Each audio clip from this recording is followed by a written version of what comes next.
Con ustedes, el profesor Carlos Morris, con la clase Predicación Expositiva.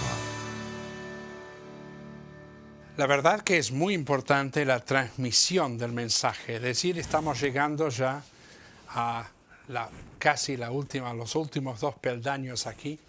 Justamente vamos a hacer referencia a esto, pero es importantísimo la forma en que se transmite un mensaje. ¿Cuántas veces se malogra un mensaje precisamente porque la forma en que se transmite no ha sido la adecuada? Empezando por algo tan sencillo como la postura. La postura tiene que ser algo natural, pero a la vez digna. Cuidado que estamos allí como representantes de Dios, representando el Evangelio.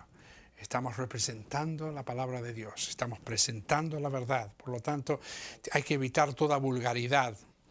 Entre ejemplos de esa vulgaridad, el estar con las manos en los bolsillos, por ejemplo, y estarse paseando de aquí para allá en el púlpito, algo tan común, por desgracia.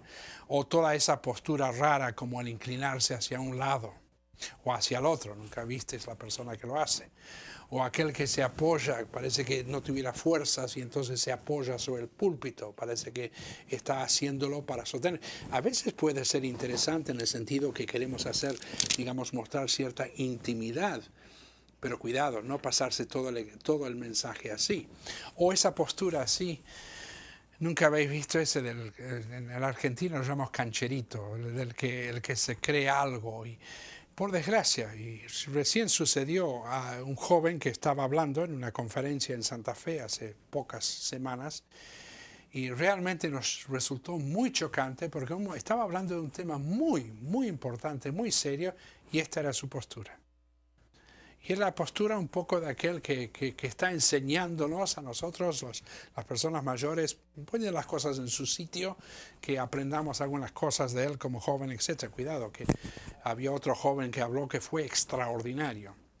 Y eso que le habían asignado una hora para hablar, y no bajó de la hora y media que habló, pero sin embargo casi ninguno de nosotros se dio cuenta por lo magnífico que fue aquella presentación que hizo. Por eso la postura es importante, desde luego, porque no podemos hacer nada que distraiga, ¿no es cierto?, del mensaje. Recuerdo un caso hace muchos años, un hermano que hacía mucho calor, menos que mal que aquí no lo ha hecho, hacía mucho calor y entonces tenía su pañuelo y bueno, se tocaba ahí. Luego, pero lo que nos distrajo era esto, que lo ponía en otro lugar, el pañuelo. Y después estábamos todos ya la tercera vez que lo hacía, ya estábamos todos intrigados pensando dónde va a poner se acordará dónde puso el pañuelo, o sea, ya nuestra atención estaba en el pañuelo y no en el mensaje, no en lo que estaba diciendo. Y evidentemente eso no puede ser. O al igual que sin darse cuenta esté haciendo algo así como esto, que tiene monedas ahí o un juego de llaves. O el caso que conozco, porque sucedió en una iglesia, que llegó un hermano que iba a hablar y pidió un par de anteojos o gafas, como los llaman en España. Y entonces alguien que pensó, bueno, ¿será que es un poco corto de vista y necesita para leer? Entonces le dieron unos de aumento, pero no eran para eso, era el que los quería tener porque no podía hablar sin tener las gafas o los anteojos en la mano, y lo usaba así para señalar y para tocar la Biblia, etc. No los usó en ningún momento, se los puso de verdad, era solamente algo que tenía como un elemento adicional aparentemente necesario, según él, o para él, para poder hablar. Ahora, además, otra cosa es los ojos. Qué importante es, ¿no es cierto?, la comunicación visual, el estar en contacto con nuestros oyentes. No solamente a través de lo que estamos diciendo, sino a través de ir viendo las personas, ir viendo las reacciones, ir viendo si comprenden lo que estamos diciendo. Eso es muy importante.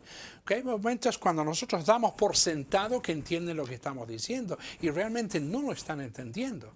Entonces solamente es cuando vemos esa mirada un poco así vaga en el rostro de alguien que nos damos cuenta, cuidado, no entiende y por lo tanto hay que detenerse, hay que explicar o hay que agregar algo, ¿no es cierto?, para que lo pueda entender.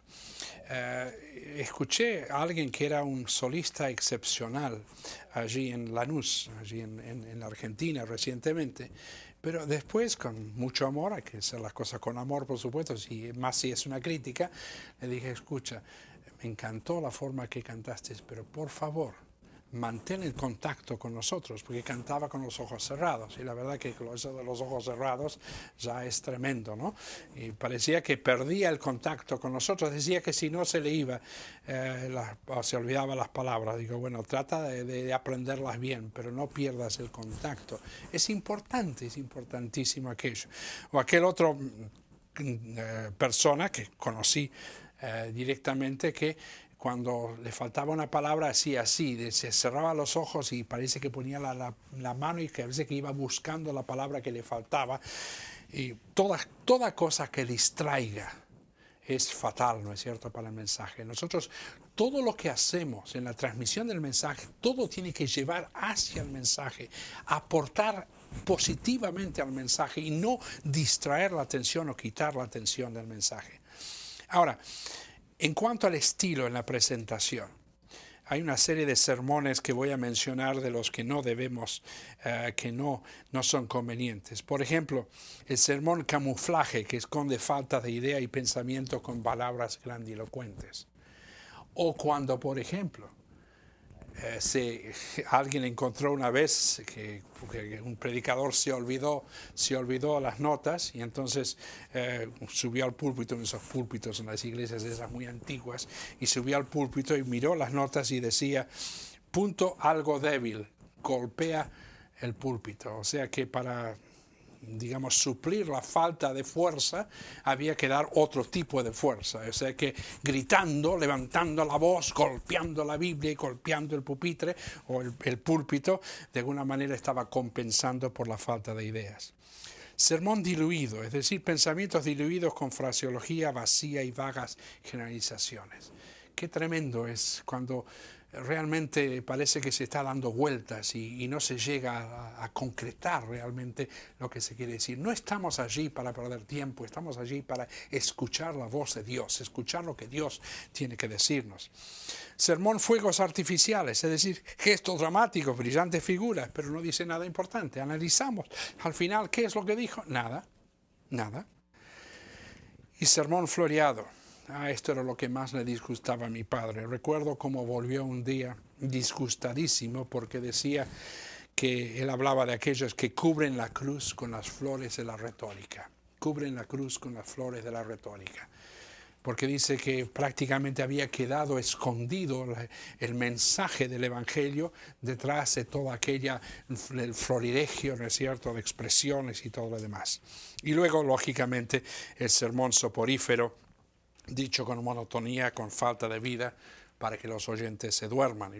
Y luego el sermón anecdótico, es decir, constando solamente de historias, ilustraciones sin mayor contenido bíblico. No estamos allí para entretener, estamos para transmitir el mensaje que hemos recibido del Señor. Ahora, por supuesto, tenemos que evitar todo proceder incorrecto, por eso tenemos que ser humildes, pero no serviles. Y recuerdo en este sentido una iglesia en el sur de la Argentina que me encantó el versículo que estaba en la entrada. O sea, para poder subir al púlpito había que pasar por una habitación donde se ponía la túnica, en fin, era una iglesia metodista, donde se ponía la túnica, pero lo que me encantó era que había puesto justamente sobre la salida, digamos, al púlpito, estas palabras: quisiéramos ver a Jesús. Y después, sobre el púlpito mismo, porque yo también me tocó hablar allí, había algo, y los discípulos se gozaron cuando vieron al Señor. O sea, al final se acuerdan de Juan cuando habla luego de su resurrección. Pero me encantó esa combinación. Quisiéramos ver a Jesús. Y los discípulos se gozaron cuando vieron al Señor. Convincentes, pero no confiados en nosotros mismos, sino en el Señor. Corteses, pero siendo fieles en nuestra prédica. Diciendo la verdad, sí, pero en amor. En amor. Allí en Efesios 4:15, ¿no es cierto? O sea, hay veces que parece que decimos la verdad, pero no la decimos con amor, la decimos con dureza, con fuerza y, en fin, realmente no. O hablamos, por ejemplo, del infierno y alguien ha dicho que no podemos hablar del infierno sin que pueda caerse una lágrima, ¿no es cierto?, pueda rodar por nuestras mejillas. Pues estamos hablando de algo espantoso, algo terrible, ¿no es cierto?, algo que no desearíamos para nadie. Y entonces, es decir, tiene que estar allí, ¿es cierto? Tenemos que decir la verdad en amor. Y luego empleemos nuestra imaginación, pero no exageremos la nota. Yo recuerdo un mensaje, y no voy a decir, por supuesto, dice el pecado, pero no el pecador, de alguien allí en la Argentina que estaba hablando, ¿se acuerdan de Eutico? Aquel que estaba sentado, y medio mal, no os hagáis problema, no vamos a seguir hasta la medianoche, no os asustéis, pero se acuerdan que el mensaje del apóstol Pablo se alargó hasta la medianoche, y entonces este joven que estaba sentado sobre la ventana se cayó hacia afuera. Pues todo el mensaje, o buena parte del mensaje, estuvo sobre el hecho de que estaba así, ya cuando se estaba quedando dormido, estaba la mitad del cuerpo adentro, la mitad afuera, mitad adentro, mitad afuera, y estaba haciendo la comparación con que está el que está en las cosas del Señor y el que está en las cosas del mundo, y así. Y la verdad que después de un poco, casi estábamos haciendo nosotros así también, en sintonía con lo que decía. Usemos la imaginación, pero que sea lo que alguien ha llamado la imaginación santificada y no el otro tipo de imaginación. El lenguaje, recordemos que al final las palabras son, ¿no es cierto?, el material con que construimos los mensajes. Evitemos frases largas, de otra manera será difícil seguir el pensamiento, ¿no es cierto? Empleemos palabras sencillas. Me encanta la expresión de Aristóteles. Él decía, piense como los sabios, pero hable como la gente común. Y en ese sentido, piensen cómo hablaba el Señor. Hablaba con una sencillez tremenda, pero con una profundidad a la vez tremenda también. Ademanes. Recordemos que no solamente se habla con la boca, sino también con todo el cuerpo. Tienen que ser naturales, o sea, la expresión real de nuestro sentir. Y ahí viene esto. Dejémonos posesionar por el tema. O sea, no es cuestión de aprender cómo se hace, cómo hay que poner las manos, dónde pongo las manos, etc. Yo habitualmente cuando estoy enseñando homilética no hablo de eso. Digo, lo importante es dejar que el tema nos posesione, pero con una salvedad, salvo que estemos hablando de Satanás, por supuesto. Imaginaos que en ese caso no nos vamos a dejar posesionar por el tema. Pero si realmente sentimos lo que estamos diciendo, va a salir en forma natural, va a ir surgiendo y no voy a tener que estar pensando dónde pongo las manos, qué hago con las manos. Lo pongo atrás, lo pongo acá adelante, a los costados, ¿qué hago con ellos? No, cuando ustedes están hablando de algo que las apasiona, ¿qué pasa? ¿Alguien les tiene que ir diciendo dónde tienen que poner las manos? No, espontáneamente, naturalmente, ustedes van a estar usando los ademanes que además van con lo que, de acordes, ¿no es cierto?, con lo que van diciendo ustedes. O sea, que sean naturales en ese sentido. Que sean además acertados, eso sí. O sea, deben comenzar desde el hombro y no del codo. Esos movimientos así, nunca lo ven, parecen, ¿se acuerdan eso, cuando hacen ese que son dos personas y uno le han metido las manos en los zapatos, etcétera, y se parece a eso, ¿no es cierto? Cuando es el movimiento es el movimiento de todo el brazo, desde luego. Deben ser por encima de la cintura, desde luego, el único detalle. Lo otro sería negativo. Nos recuerda un poco a aquella persona que se le estaba insistiendo que tenía que ser ademanes, que no se podía hablar así, digamos, como una momia o como una estatua, y entonces sí quiso poner, y entonces citó aquel himno, en inglés era esto, citó aquel himno, cuando allá se pase lista, allí estaré yo. O sea, un poco desacertado, desde luego, en su énfasis allí. Ahora, empleemos además con discriminación, no remachando pequeños clavos de pensamientos con martillazos de la mano. Pobres púlpitos, cómo sufren a manos de algunos predicadores. Pobres Biblias, eso es lo que sí que entiendo. Hay algunas Biblias que no me extraña que estén maltrechas, porque la verdad que de tanto golpearlas o golpear con la Biblia el púlpito, la verdad que qué sentido tiene. Y además, a mí por lo menos en cuanto a la palabra de Dios, no es que sea sagrado esto en sí, digamos, pero sí la palabra de Dios, tengamos cierto respeto para ella en ese sentido. Ahora, además, debemos comenzar el ademán antes de la palabra que se quiere enfatizar. Por ejemplo, esto no debe ser así, y si yo estoy haciendo el ademán después, no, esto no debe ser así. Que asegurémonos que sea en el momento adecuado que estamos enfatizando. Y cuidado, ahí hice a propósito algo, nunca usen el puño cerrado. Es muy negativo aquello siempre. En el caso del creyente, ¿no es cierto? Estamos hablando de las manos abiertas en ese sentido. Una vez hecho el ademán, debemos volver los brazos a su lugar. Y además es muy importante, nunca es adecuado un ademán que llama la atención a sí mismo. O sea, si quedáis mirando los ademanes, entonces es un poco inadecuado. Hace muchos años escuché, la única vez que pude escuchar al padre Padrosa, había sido un padre, un cura católico que se había convertido al Evangelio, y yo creo que de todos los que he escuchado hablar en castellano es el más extraordinario que he escuchado. Y tenía una serie de ademanes, pero maravillosos, o sea, que se adaptaban, le escribía algo y lo describía no solamente con sus palabras, sino también con sus ademanes. No llamaban la atención así los ademanes, sino que todavía enfatizaban lo que estaba diciendo. Esto es muy importante, desde luego. Y luego, por favor, las muletillas, o sea, esos apoyos que permiten al mensajero descansar unos momentos para buscar las palabras convenientes, pueden llegar a ser insoportables cuando se repiten continuamente. Por ejemplo, precisamente, en verdad, amigos míos, queridos hermanos, ¿me entienden? Podemos decir o afirmar, o gracias a Dios, etc. Hay un sinfín de ellos. Y aquí doy gracias a Dios otra vez por mi mujer. Mi mujer, qué bueno es tener la mujer escuchando. Porque ella me recuerda cuando se me está metiendo una de estas muletillas. Y una de las mías predilectas y que ella me tiene que llamar la atención a ellas es, no es cierto, no es cierto, no es cierto. Sin darme cuenta, sale solo. Y entonces es una muletilla, como cualquiera de estas otras expresiones, ¿no es cierto?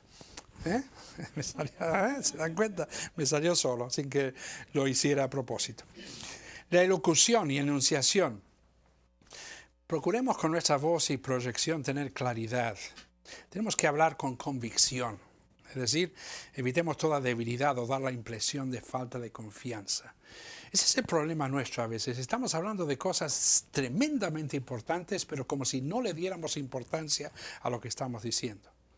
Cuando leemos la Escritura, leamos con sentido, démosle vida a la Escritura. ¿Por qué leemos tan mecánicamente muchas veces sin siquiera levantar la vista? Si quieren algo muy sencillo, es leer y si quieren, estén con el dedo allí, bajándolo a medida que van leyendo. Pero no pierdan el contacto, porque si no, y especialmente si es una lectura un poco larga, van a perder el contacto si están todo el tiempo leyendo así, sin estar siguiendo. Y se puede fácilmente levantar la vista y estar y no perder ese contacto, pero además dándole vida. Es la palabra de Dios. Démosle vida a ese pasaje o texto de la Biblia. Articulemos las palabras en forma distintiva, que se pueda escuchar cada sílaba. Y luego respiremos a través de pausas adecuadas. Es además una forma de dar énfasis a lo que se dice. A veces una pequeña pausa hace que podamos, ¿no es cierto?, entender claramente lo que se está diciendo. Ya me está saliendo, ¿no es cierto? Luego, interés que se refleja en la voz y es contagioso. Cuidado que si yo hablo con falta de interés, parece que no estuviera entusiasmado en lo que estoy diciendo, no voy a transmitir ese entusiasmo, sino todo lo contrario, voy a estar transmitiendo mi indiferencia y no lo contrario.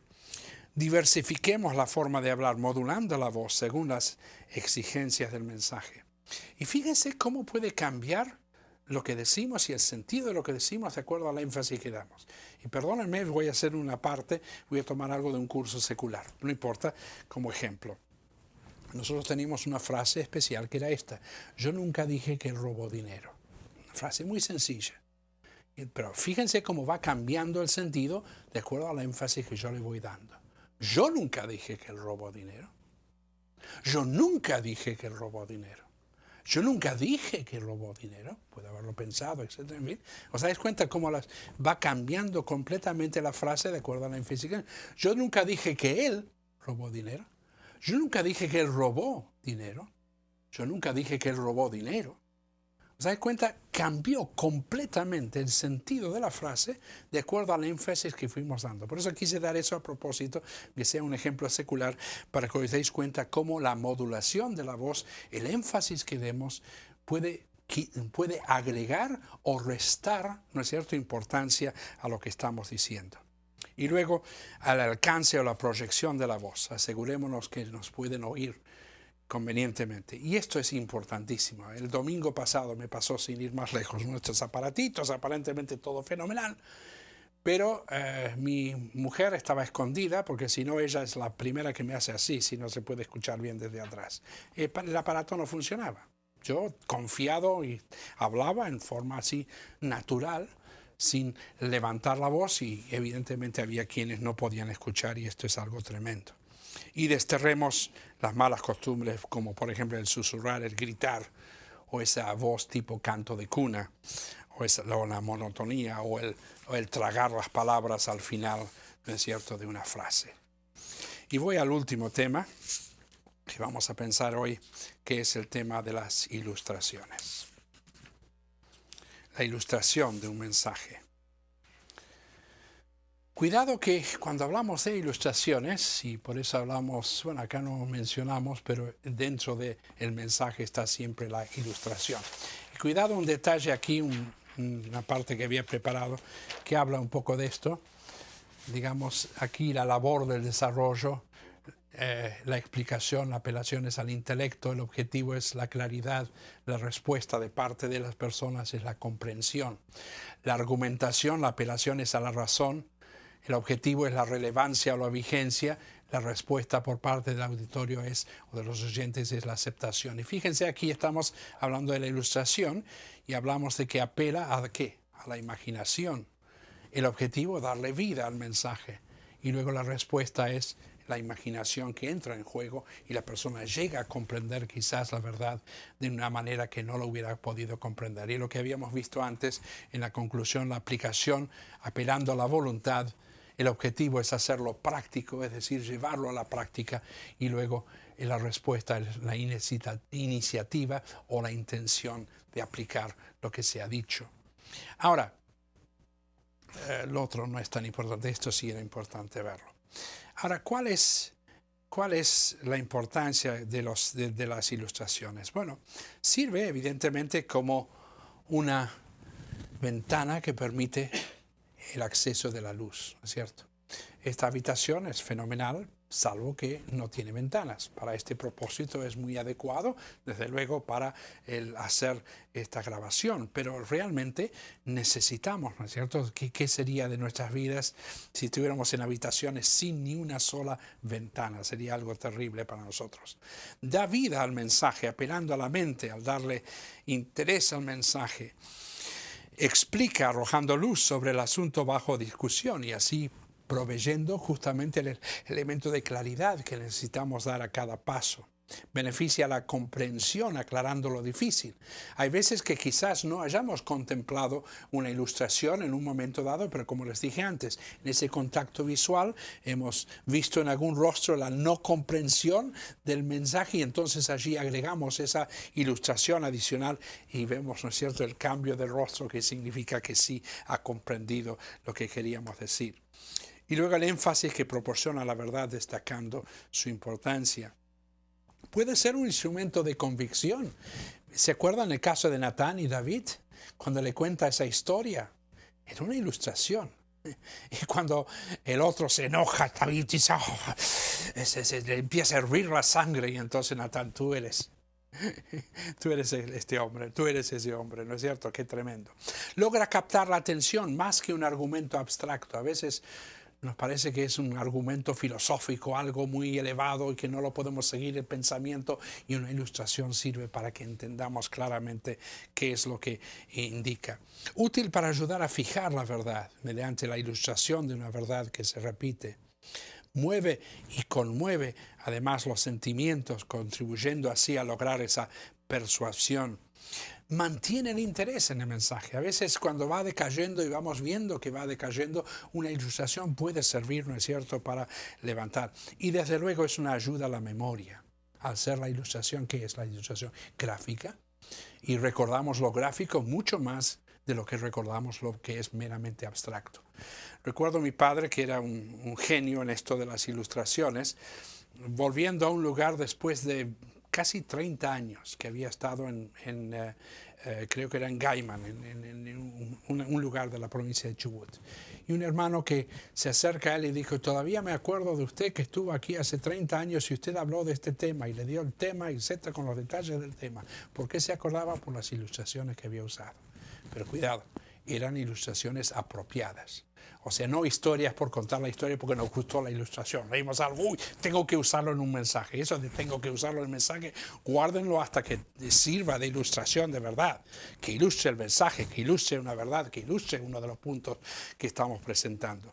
Pero eso permitirá que lo puedan entender. Y una cosa muy importante es que sean gráficas, que sea reducida o breve, o sea, solamente contar los detalles que sean necesarios para darle interés a la historia, pero sin que sea tan largo que nos hemos pasado 10 minutos en una ilustración. Evidentemente algo hay malo allí en eso. Que sea comprensible y clara, que sea creíble, y una cosa importante, que no sea leída. No hay cosa peor que para una historia, contar una historia, todavía lo tenga que contar leyendo esa historia. Y luego usen ayudas visuales cuando es posible. Muchas veces puede ser una utilidad tremenda. Recuerdo estar interpretando para Corrie ten Boom y en un momento dado ella usó una ayuda visual que nos abrió los ojos a todos en cuanto a lo que era el sentir, el poder del Espíritu Santo obrando a través nuestro. Un guante, una relación sencilla, una mano introduciéndose en un guante, pero es algo que nunca me voy a olvidar. Que el Señor nos ayude para que seamos gráficos también al hablar y al presentar la verdad.